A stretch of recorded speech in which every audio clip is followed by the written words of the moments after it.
हर हर महादेव जी भोलेनाथ। मैं रंजिता और आप सभी लोगों का स्वागत करती हूँ अपने चैनल पर। सनातन धर्म में एकादशी व्रत सबसे खास माना गया है। साल भर में 24 और माह में 2 बार एकादशी आती है।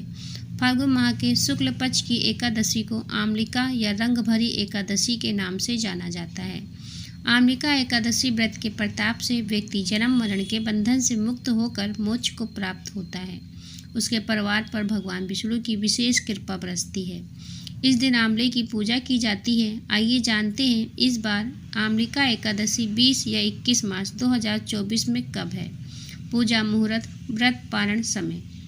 आमलिका एकादशी 20 या 21 मार्च कब है।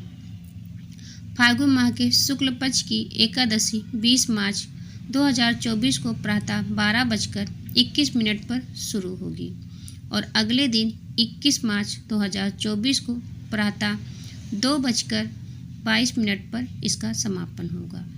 उदय तिथि के अनुसार आमलिका एकादशी 20 मार्च 2024 को ही रखा जाएगा। पूजा मुहूर्त सुबह 6:25 से सुबह 9:27 तक। आमलिका एकादशी का व्रत पारण 21 मार्च 2024 को दोपहर 1:41 से शाम 4:07 तक। आंवले के पूजा का महत्व। आंवले को धर्म के साथ ही आयुर्वेद में भी महत्वपूर्ण माना गया है। मानता है कि आंवले को भगवान विष्णु ने उत्पत्ति का विष्णु जी से खास संबंध है। इस वृक्ष की पूजा करने से विष्णु और देवी लक्ष्मी की प्रसन्नता मिलती है। इस एकादशी का महत्व अक्षय नवमी के समान है। पुराणों के अनुसार भगवान विष्णु ने कहा है, जो प्राणी स्वर्ग और मोक्ष प्राप्ति की कामना रखते हैं उनके लिए आमलिका एकादशी का व्रत अत्यंत श्रेष्ठ है। आयुर्वेद के अनुसार आंवले में औषधीय गुण हैं। इसके नियमित सेवन से स्वास्थ्य को तमाम तरह की परेशानियां दूर हो जाती हैं। आंवले के पूजन का महत्व। पद्म पुराण के अनुसार इस दिन भगवान विष्णु, माँ लक्ष्मी के साथ साथ आंवले के वृक्ष की पूजा का खास विधान है, क्योंकि इस दिन सृष्टि के आरंभ में सबसे पहले आंवले के वृक्ष की उत्पत्ति हुई थी। आंवला वृक्ष भगवान विष्णु को अत्यंत प्रिय है।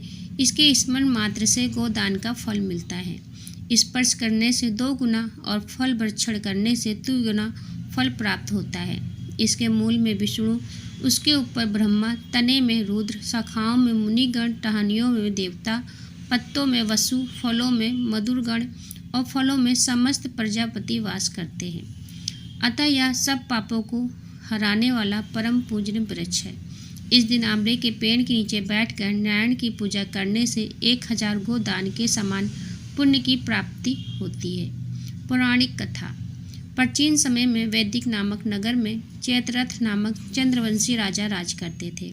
इस नगर में सभी लोग विष्णु जी के भक्त थे और एकादशी का व्रत किया करते थे।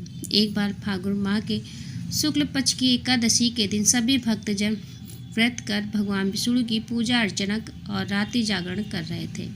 तभी वहाँ एक शिकारी आया और वहीं पर रुककर भगवान विष्णु की कथा तथा एकादशी का महत्व सुनने लगा।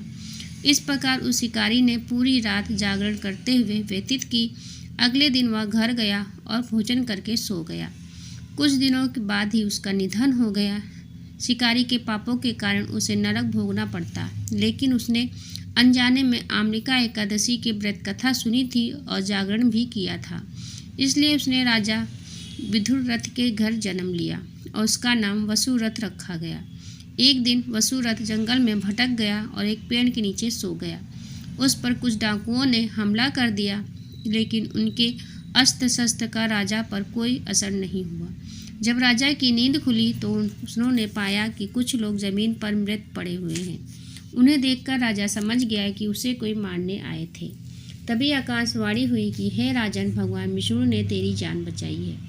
तुमने पिछले जन्म में आमलिका एकादशी की व्रत कथा सुना था और यह उसी का फल है। मानता है कि जो विष्णु भक्त आमलिका एकादशी की पूजा व्रत कथा करके सुनते हैं, उनके सभी कष्ट भगवान विष्णु स्वयं हरण कर लेते हैं। तो दोस्तों, आज की जानकारी आपको कैसी लगी है कमेंट के माध्यम से ज़रूर बताइएगा। अगर वीडियो अच्छी लगी हो तो लाइक कीजिएगा, शेयर कीजिएगा। अगर न्यू है तो हमारे चैनल को सब्सक्राइब कीजिएगा। फिर मिलते हैं ऐसी ही नई वीडियो में। तब तक के लिए हर हर महादेव।